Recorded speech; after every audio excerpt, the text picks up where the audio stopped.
El enfrentamiento anoche en el Comité del Pueblo en el norte de Quito dejó un muerto, 4 detenidos y 3 casas incendiadas. No habrá juicio por la supuesta compra irregular de los 7 helicópteros DRU que involucraba a 2 exministros y militares. La Fuerza Aérea comprará un nuevo radar por $45 millones para suplir al que fue atacado en Montecristi. Paco Moncayo deja el cargo de consejero de seguridad, mientras las exasambleístas Guadalupe Llori y Ana Belén Cordero entran al gobierno. La actividad del volcán Sangay cambió la apariencia y el curso de los ríos Volcán y Upano en Morona, Santiago. Primera entrega de la serie sobre el fenómeno del Niño. Entre el año 82 y 83 dejó pérdidas por $640 millones. Buenas noches, bienvenidos a Televistazo Estelar este lunes 19 de junio con información de inseguridad y tensión en Quito.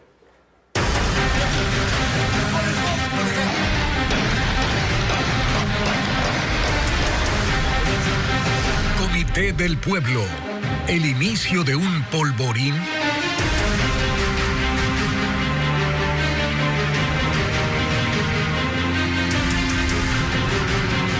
Moradores y personas armadas se enfrentaron en el Comité del Pueblo en el norte de Quito este domingo. La policía confirmó la muerte de una persona, hay otra herida y 3 casas fueron incendiadas. Alex Ceballos con el reporte. Antes de las 7 de la noche de este domingo, un grupo de vecinos de la Brigada de Vigilancia de Seguridad de la Cooperativa de Luchadores Eloy Alfaro se enfrentó a 8 sujetos armados.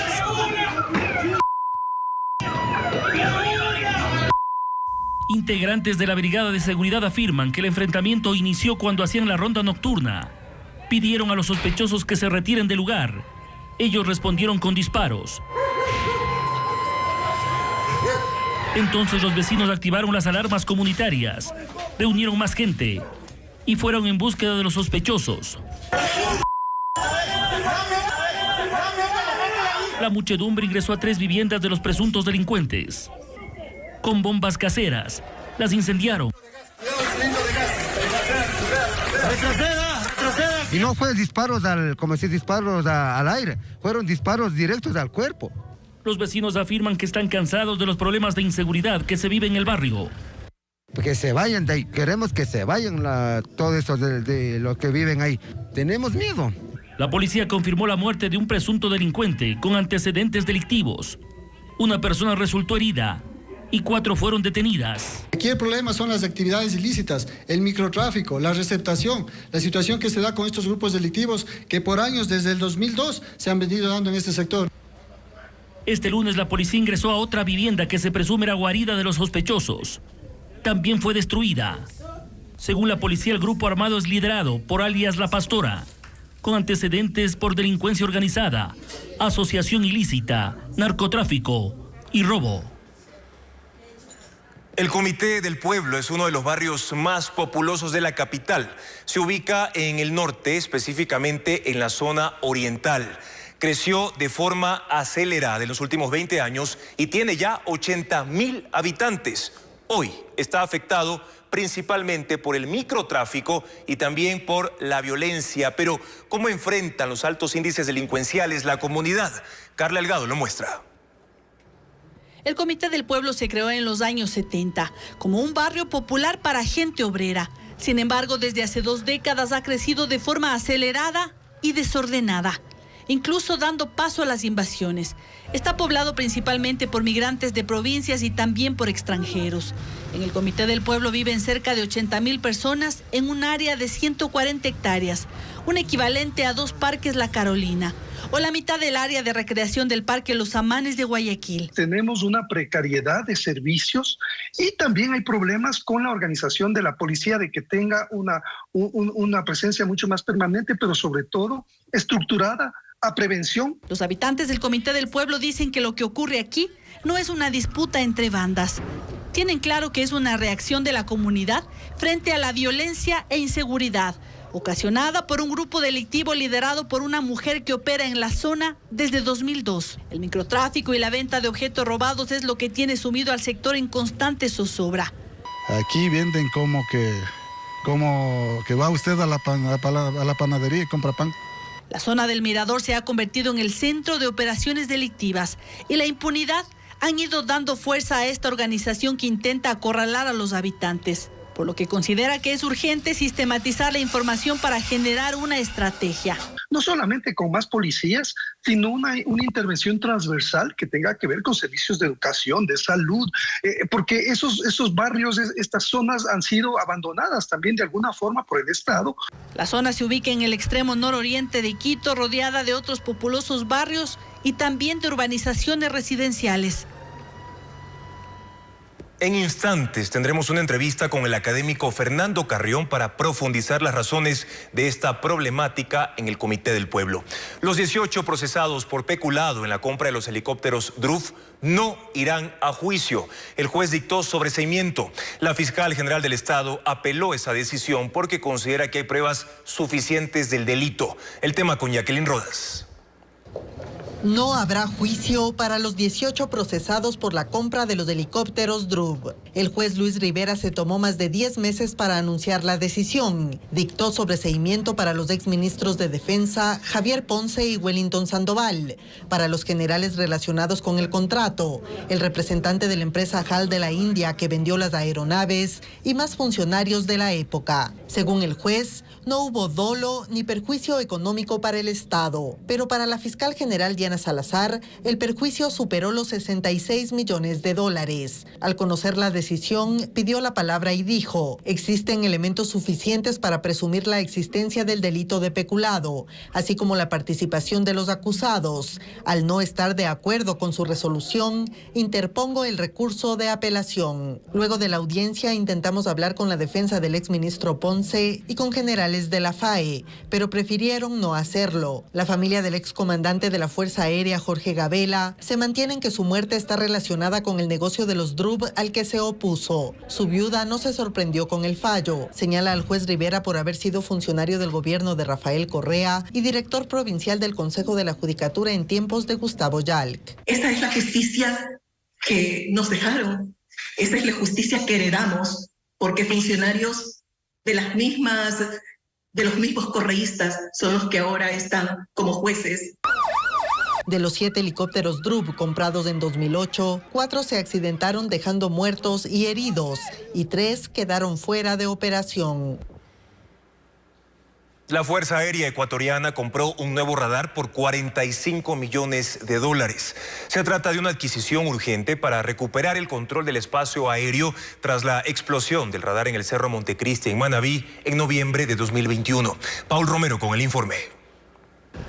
El Ministerio de Defensa adjudicó el contrato a la empresa española Indra para la fabricación de un nuevo radar para la Fuerza Aérea Ecuatoriana por $45 millones bajo la modalidad de proveedor único.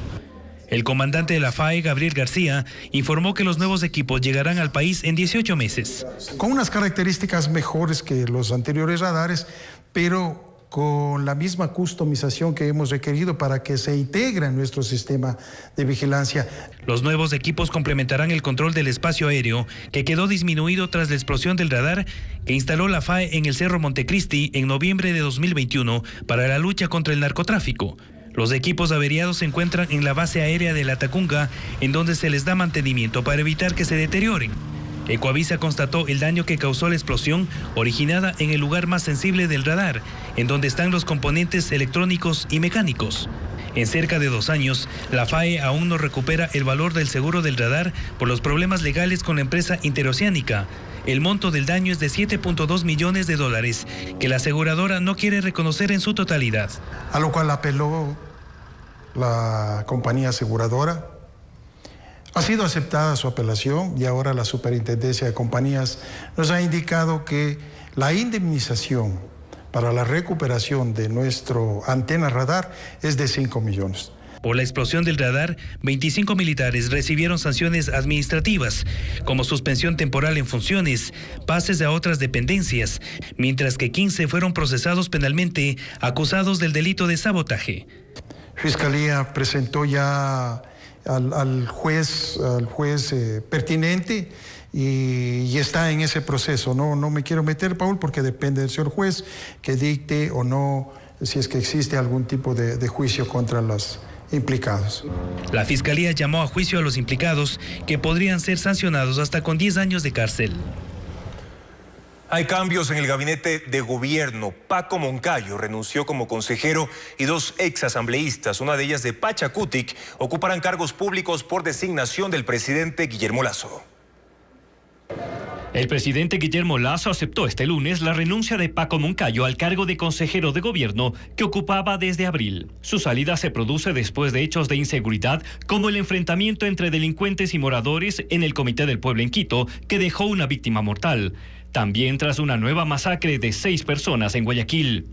El mandatario además designó a 2 exasambleístas en cargos públicos. La expresidenta de la Asamblea, Guadalupe Llori, fue nombrada delegada para presidir el Consejo de Planificación y Desarrollo Territorial Amazónico. Llori había llegado por Pachacutic a la Asamblea. Estuvo como titular de esa función del Estado un año. Fue destituida por una mayoría liderada por el correísmo y el Partido Social Cristiano. Y la ex legisladora Ana Belén Cordero, que pertenece a las filas de Creo, fue nombrada como secretaria de Política Pública Anticorrupción. Este cargo quedó vacante desde enero de este año tras la renuncia de Luis Verde Soto.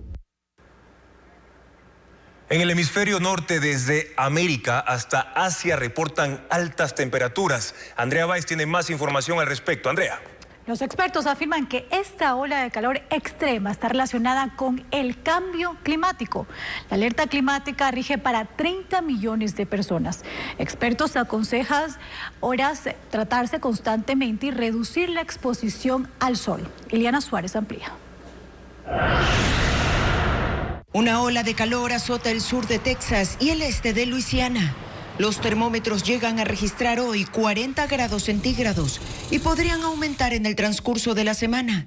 Este clima extremo ha provocado tormentas eléctricas y eleva el riesgo de incendios forestales. 35 millones de personas están bajo alerta climática y los expertos aconsejan hidratación constante, así como evitar la exposición al sol. Mientras que en India 170 personas han muerto por las altas temperaturas. Las víctimas residían en Uttar Pradesh y Bihar, 2 de los estados con mayor población en ese país. Los hospitales están desbordados con pacientes con síntomas de insolación y fiebre. Varios de los fallecidos han tenido que ser llevados a las casas, pues las morgues también colapsaron. Según el Departamento Meteorológico de la India, se reportan temperaturas de 43,5 grados.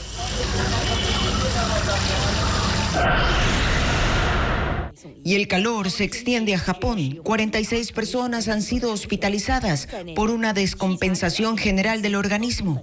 Ciudadanos en Tokio dicen que el ambiente se siente como un baño sauna. Se protegen del sol con paraguas y buscan refrescarse con los aspersores instalados en parques y en otras áreas públicas.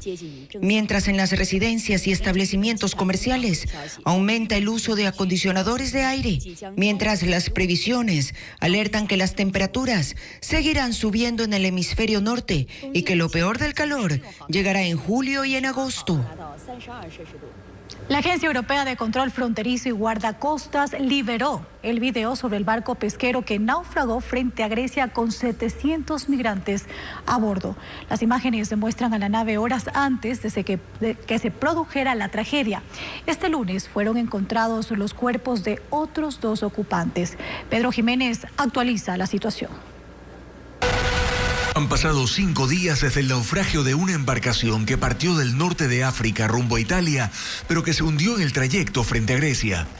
La búsqueda de restos de la nave continúa, aunque ya sin margen para hallar sobrevivientes, pero no hay rastros del pesquero.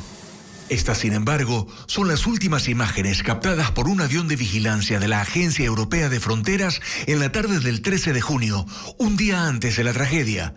El barco iba a 6 nudos, equivalentes a 11 kilómetros por hora.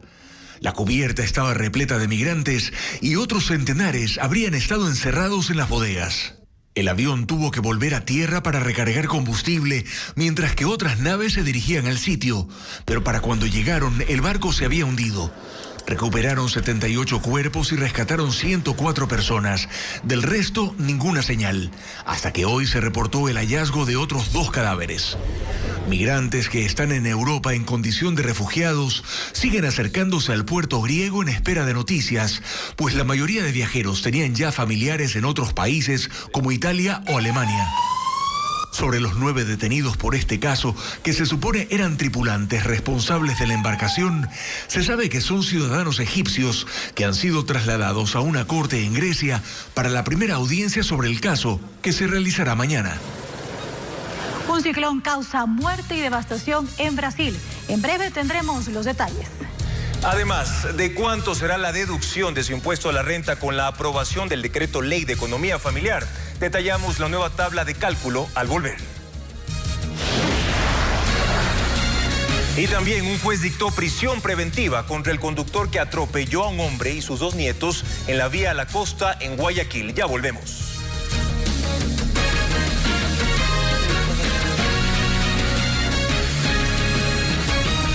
Un juez dictó prisión preventiva contra el conductor detenido este domingo en la vía a la costa, donde 2 adolescentes y su abuelo murieron atropellados. Bessie Granja cuenta que moradores levantaron un altar y pidieron más controles de velocidad. La Corte Provincial de Justicia de Guayas confirmó que un juez dictó prisión preventiva contra José Ignacio Zambrano por el presunto delito de muerte causada por conducir en estado de embriaguez.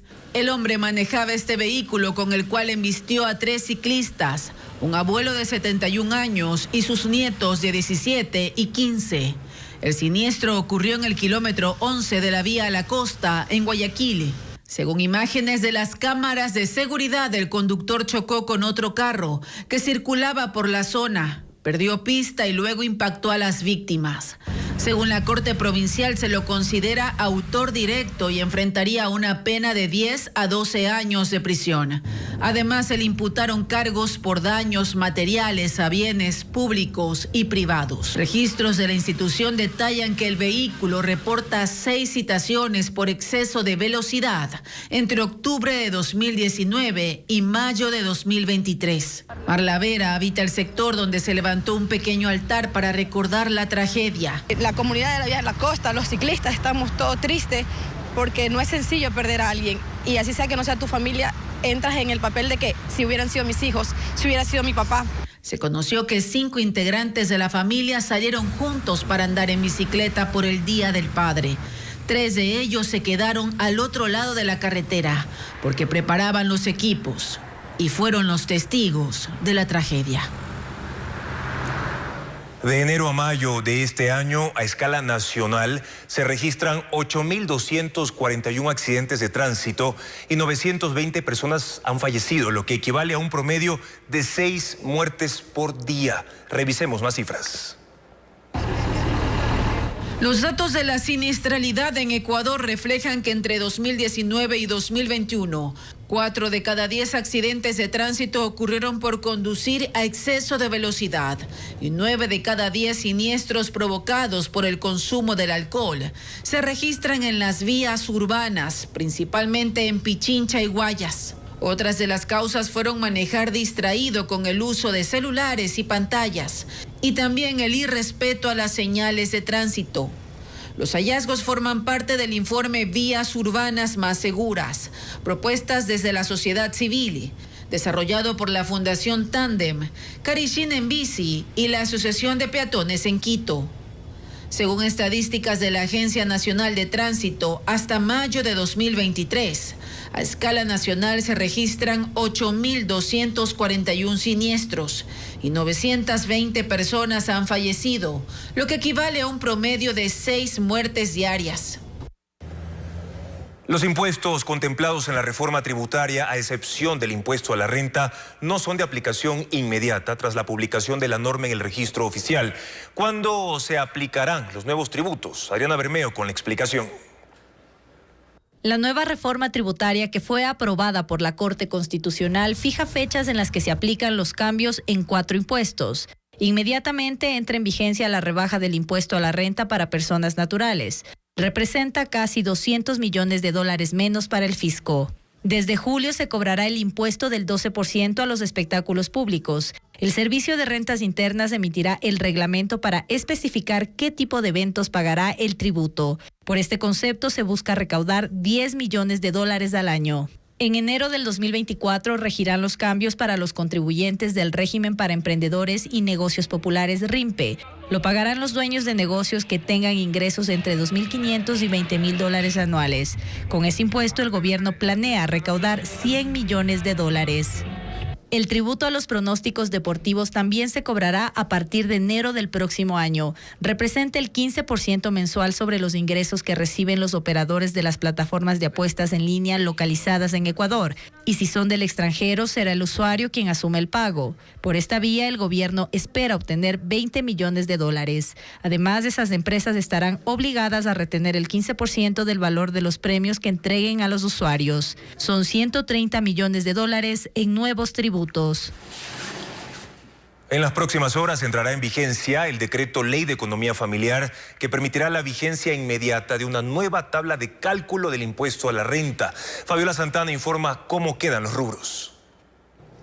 Con la entrada en vigencia de la reforma tributaria, quienes ganen hasta $1.900 mensuales no pagarán impuesto a la renta. Antes cancelaban $237 al año. De acuerdo a los cálculos del Servicio de Rentas Internas, los contribuyentes que perciban sueldos superiores a ese monto pagarán menos según las cargas familiares que tengan. Por ejemplo, un empleado con un sueldo de $2.400 mensuales entregaba $999 de impuesto a la renta. Con la reforma pagará $459, pero si registra dos cargas familiares no pagará nada. Si gana $3.000 pagará $1.436, pero si registra 5 cargas familiares no cancelará valor alguno. Las personas con un sueldo de $4.500 pagarán $4.848 de impuesto a la renta al año. Con 5 cargas familiares tributará $3.059. Si ganan más, de acuerdo a la carga familiar, tendrán un techo de deducción de $15.294 y la rebaja de impuesto no podrá exceder los $2.753. Quienes no tengan cargas familiares podrán deducir gastos personales hasta $5.353, con una rebaja de hasta $964 de impuesto. El SRI mantiene una calculadora digital para conocer el monto a pagar. Para acceder a ella deberá ingresar a la página sri.gov.es. Coloca su sueldo en la opción empleado público o privado. Registra sus gastos personales por vivienda, educación, salud, alimentación, vestimenta y turismo nacional. Luego calcula el impuesto a la renta. Los beneficios regirán desde este año. La manera en que se registrarán las cargas familiares será definida mediante una normativa secundaria que emitirá el Servicio de Rentas Internas. Son consideradas cargas familiares los padres, cónyuges, personas con discapacidad o hijos de hasta 21 años de edad. Hasta mañana el Consejo Nacional Electoral definirá si califica las candidaturas presidenciales de Luisa González por el correísmo y Fernando Villavicencio de Construye, luego de que se subsanaran las fallas en sus inscripciones. Además hubo listas de asambleístas nacionales que no se aprobaron. Patricio Díaz con la información. A 2 candidatos presidenciales se les negó la inscripción y otro fue objetado. Luisa González de la Revolución Ciudadana y Fernando Villavicencio de Construye tuvieron fallas en su inscripción y las subsanaron este fin de semana. Mientras Javier Herbas, de Reto, respondió el mismo viernes a la objeción en su contra por parte del correísmo, por supuestamente tener relación con paraísos fiscales. Cada día cuenta, por lo tanto, nosotros conoceremos, si no es hoy, será el día de mañana. Igualmente, el CNE negó la inscripción a las listas de asambleístas nacionales de la alianza entre Suma y Avanza, además de las listas de Reto, Sociedad Patriótica y el Movimiento Amigo. Tuvieron fallas en su registro que deberán subsanar en 48 horas. Por ejemplo, no constaban declaraciones juramentadas, firmas en los formularios, firmas en los planes de trabajo. Hay solo una objeción para asambleístas nacionales que se resolverá esta noche, la presentada por el correísmo contra Patricio Carrillo. Pero también, a nivel provincial, hay otras 15 objeciones para candidatos a la Asamblea. Si las organizaciones políticas están inconformes con la decisión del CNE, tienen otros recursos ante el propio organismo y el Tribunal Contencioso Electoral.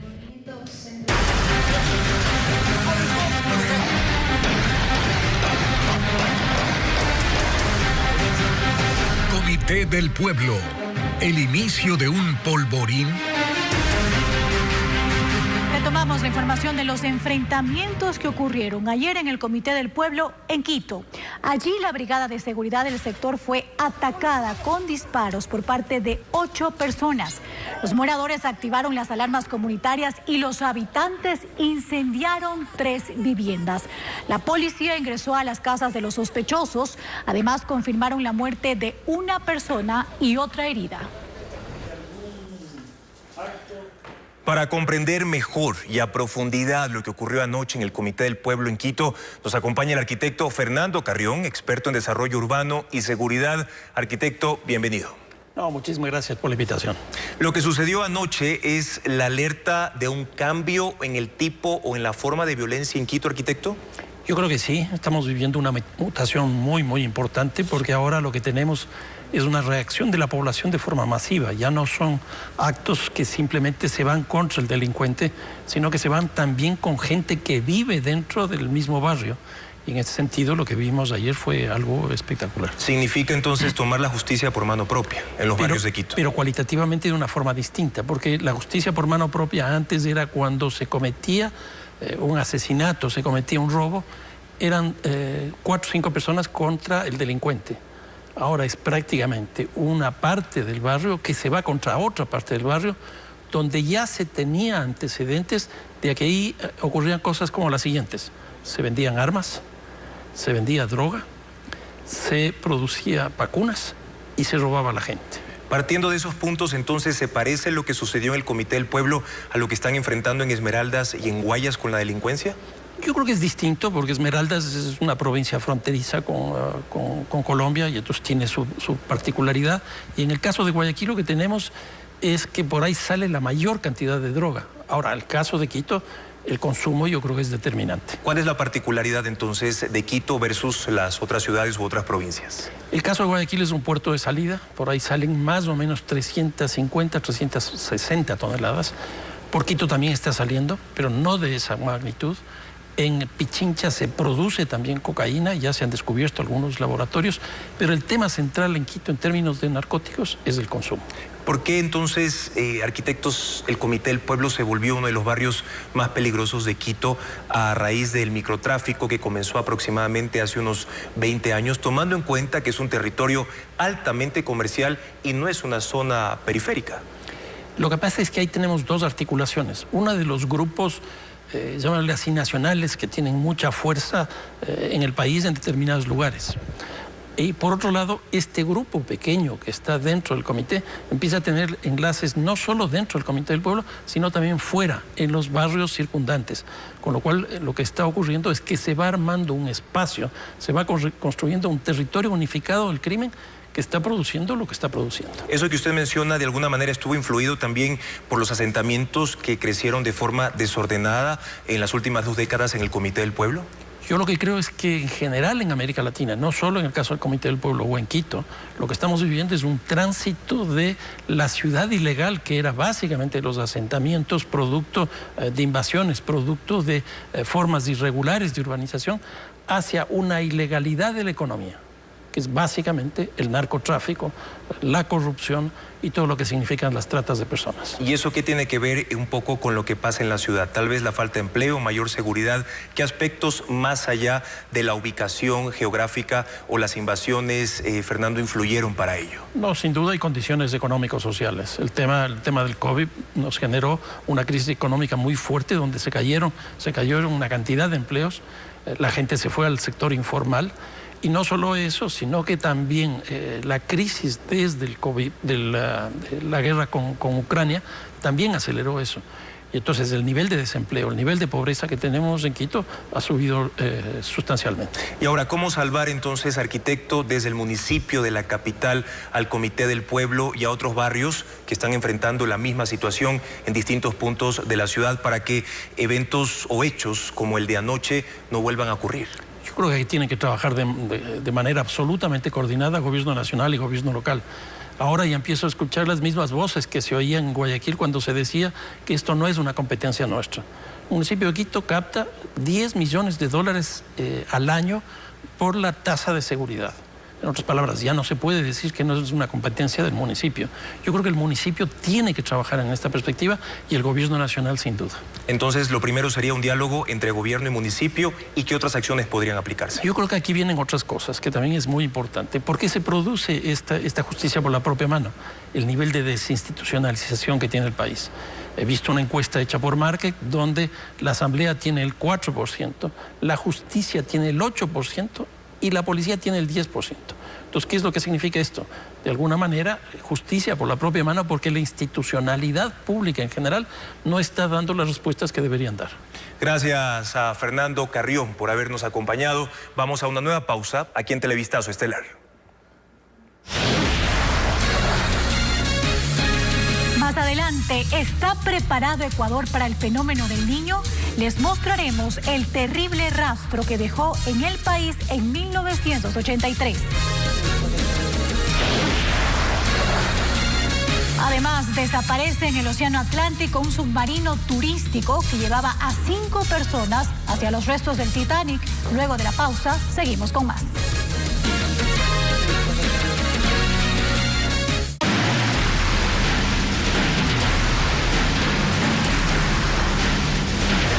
Fenómeno del Niño. ¿Está preparado el país? La llegada del Niño fue anunciada, pero surge la pregunta, ¿Ecuador está listo para hacer frente a este fenómeno? Ecoavisa inicia una serie en la que se mostrarán los sectores más vulnerables, pero primero vamos a recordar el evento de mayor devastación en la historia del país, el Niño de los años 1982 y 1983. En ese momento las lluvias causaron daños a 13.700 viviendas. Además, en 19 hospitales y centros de salud. 1.800 kilómetros de carreteras a escala nacional fueron afectados y 10 puentes sufrieron deterioro parcial o total. Más detalles en un reportaje que ha preparado William Young. Ocurrió hace 40 años. En ese entonces se conocía poco del fenómeno de El Niño, pero en Ecuador fue devastador.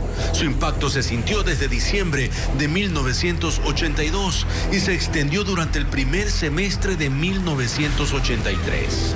En ese periodo, las intensas lluvias provocaron desbordamientos de ríos, destruyeron cultivos, vías y poblaciones costeras quedaron incomunicadas. En total fueron 7 las provincias más golpeadas: Esmeraldas, Manabí, Los Ríos, El Oro, Guayas, que en ese momento todavía incluía a Santa Elena. Además, los estragos se sintieron en Azuay y Loja. Y en abril del 83, un deslave en el cantón Chunchi, en Chimborazo, cobró la vida de casi 100 personas.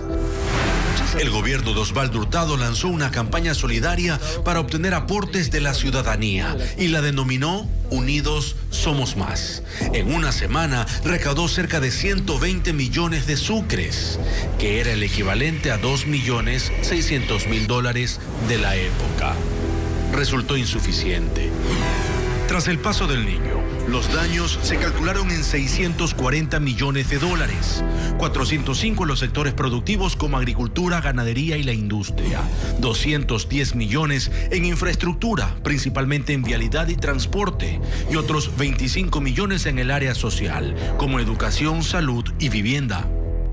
Un informe de la CEPAL, Comisión Económica para América Latina y el Caribe de las Naciones Unidas, detalló que unas 950.000 personas fueron afectadas en el país, especialmente en las zonas bajas, en donde se perdieron extensas plantaciones de arroz, maíz, plátano, cacao y café, pero no se precisó la cantidad de hectáreas.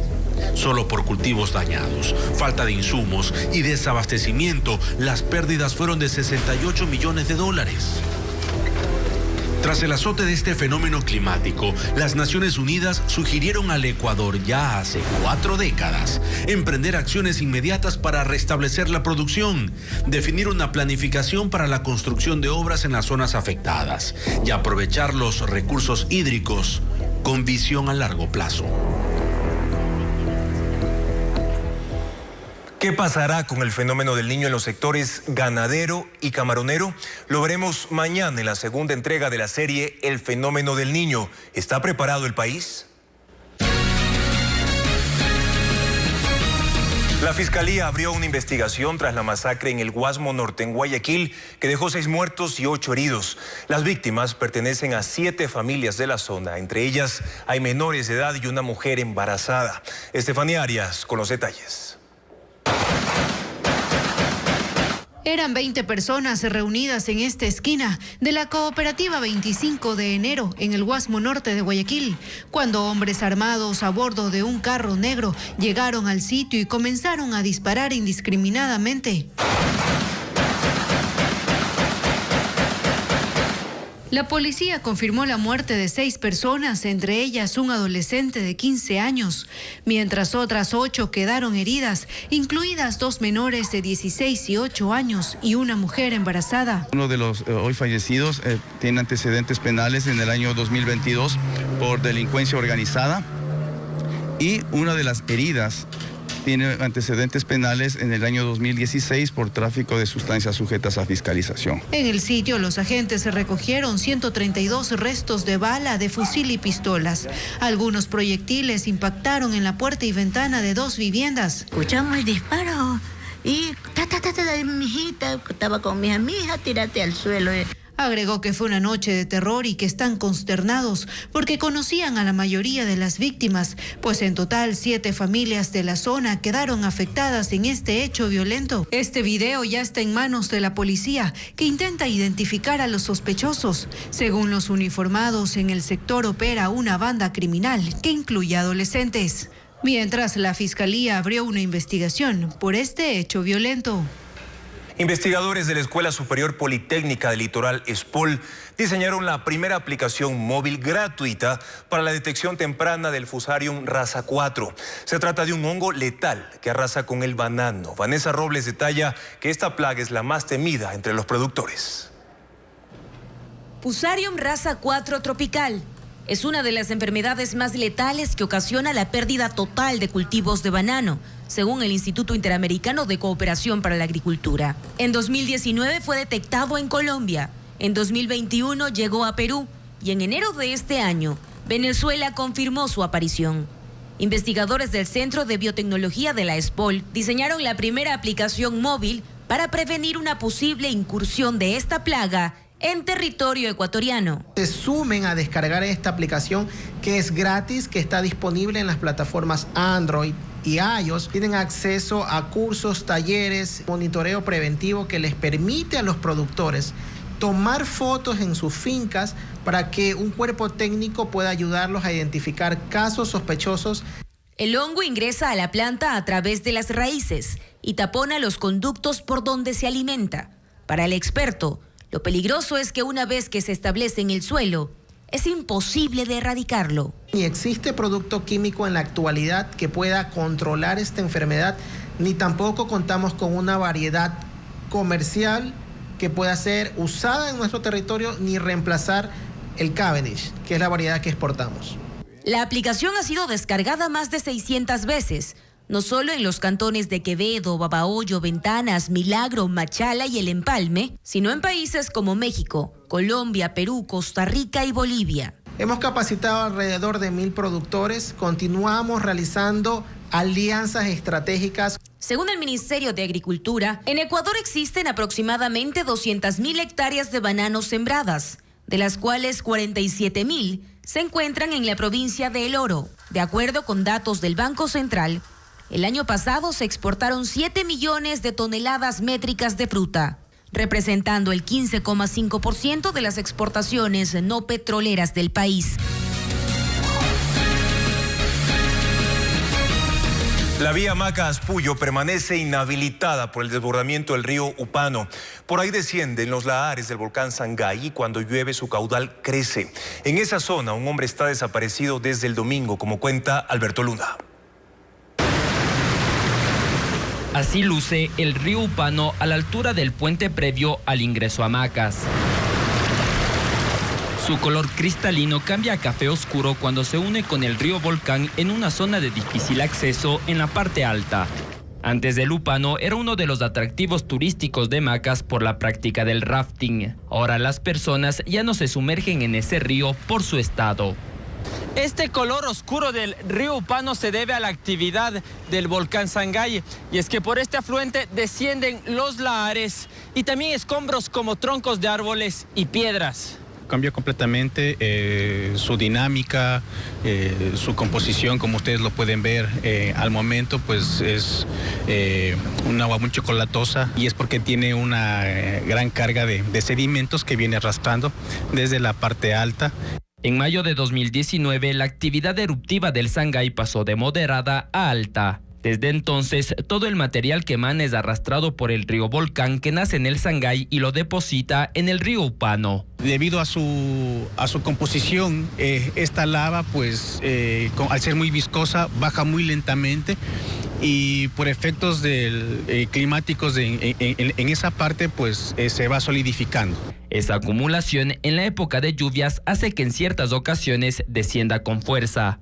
Cámaras del ECU 911 captaron el viernes cómo el Upano se desbordó a la altura del puente de ingreso a Macas, y desde ese día la vía Macas-Puyo está inhabilitada. Lamentablemente no podemos hacer mucho porque se desconoce cuánta actividad va a generar el Sangay. A veces tiene actividad constante, a veces se para. Mientras tanto, Castillo dijo que el puente no corre riesgo de colapsar. Los pilotes que ustedes pueden ver en el puente sobre el río Upano tienen 16 metros de profundidad. Por ende, es una estructura bastante estable. Por el cierre de la vía Macas-Puyo, la ruta alterna habilitada en la provincia de Morona-Santiago es Sevilla-Don Bosco-Ceipa-Sucúa. Cuando el caudal del río Upano aumenta, las autoridades emiten alertas a los moradores para que se alejen de las orillas. La tarde de este domingo se reportó que un hombre que intentó cruzar el río fue arrastrado. Al momento está desaparecido y se ejecutan labores para localizarlo.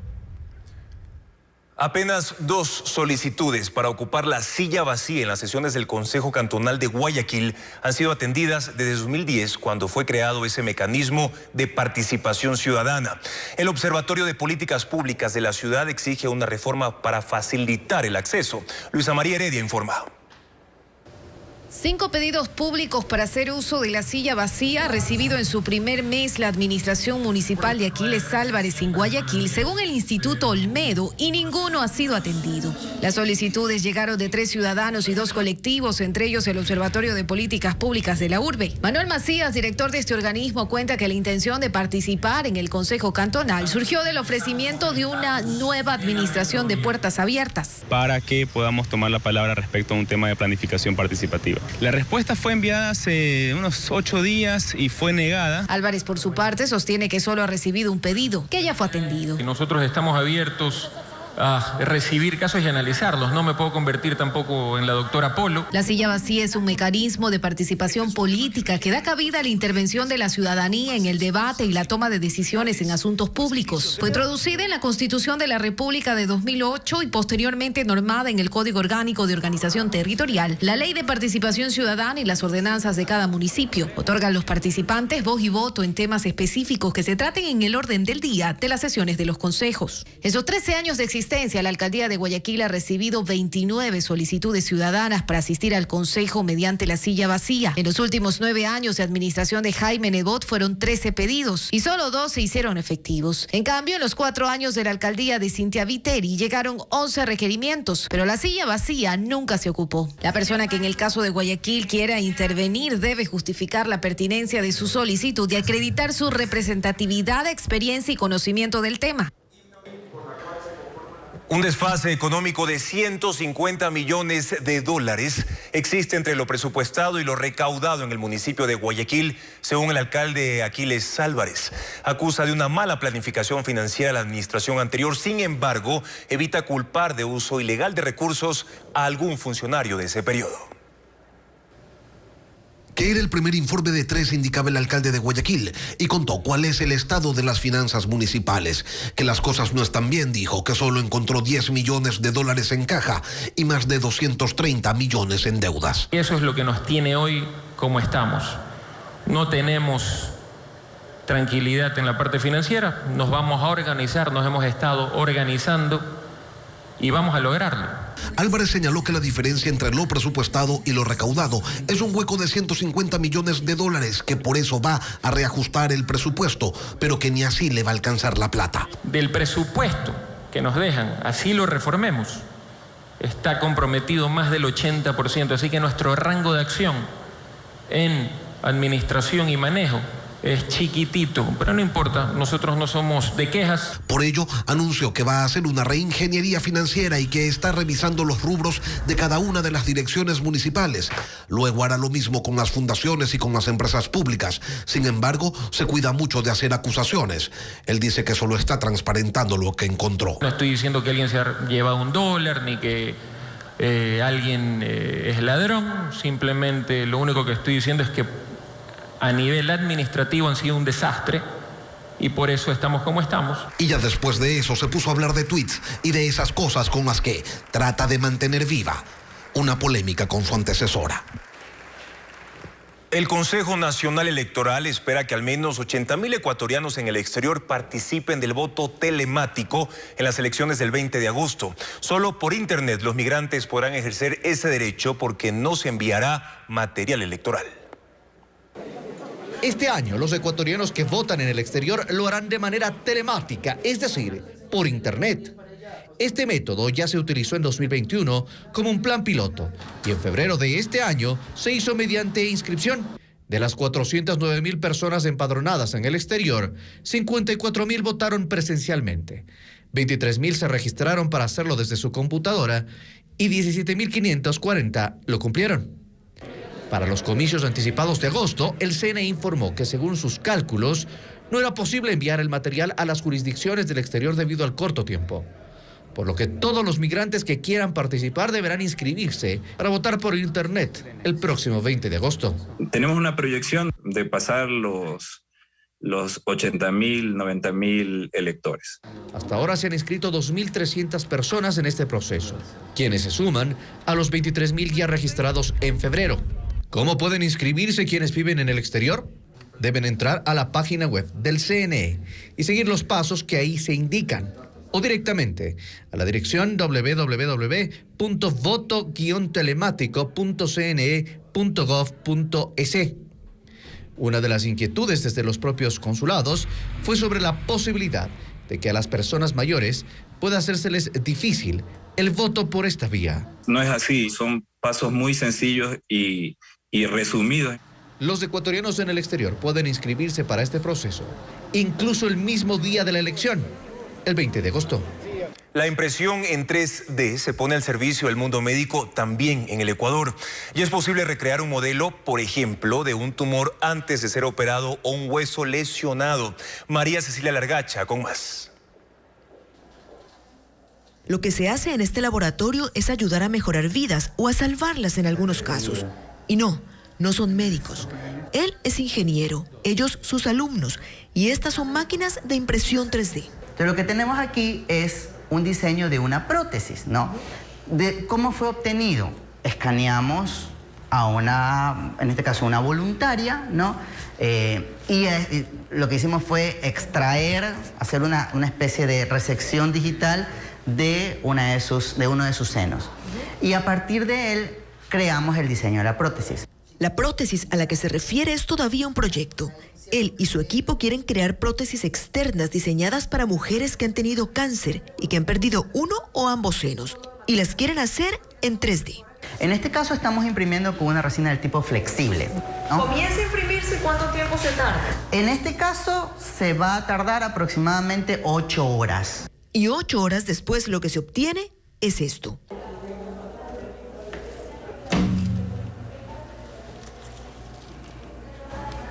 Doctor, ¿cuánto costó hacer esa prótesis más o menos?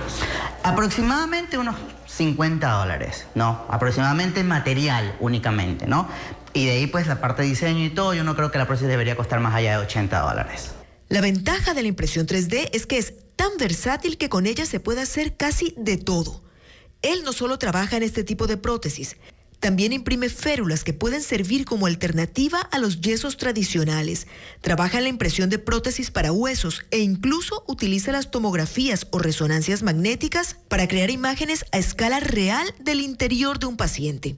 Eso de ahí es un corazón real. Así es, pero en realidad lo que estamos viendo no es el corazón. Lo que estamos viendo es esta gran masa que vemos aquí alojada en el mediastino anterior, es decir, justamente atrás aquí del esternón, es un tumor. Esto que ven pertenece a un paciente real. Con esta imagen tridimensional, el guero va a la impresora 3D e imprime un modelo exacto que luego entrega al médico. Para que el doctor visualice de manera más real, ¿no?, la anatomía del paciente. También se lo entregamos para que pueda ensayar, ¿no?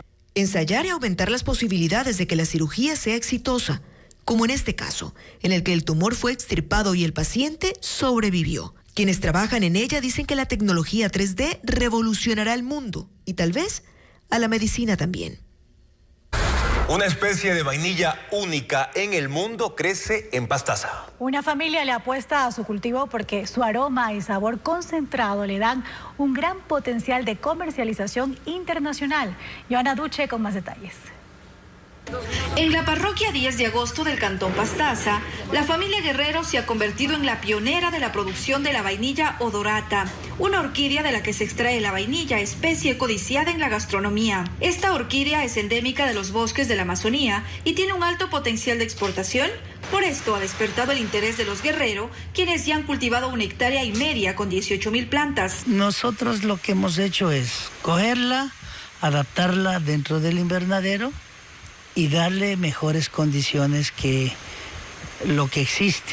Entonces yo pienso que estamos salvando la especie endémica que tenemos aquí. La siembra requiere de cuidado diario, que en esta plantación es realizado por 5 mujeres.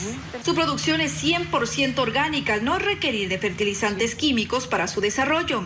Y ahora, luego de un año de haberla sembrado, ya han empezado a producir los primeros racimos de vainas que serán destinadas al mercado de la gastronomía francesa. Es una vaina que alcanza sobre los 22 centímetros, es apta para exportar. Cada planta puede producir de 1 a 5 kilos y extraída la vainilla, el kilo tiene un valor de entre $4,000 y $5,000 en el mercado internacional, gracias a su exquisito aroma y concentrado sabor.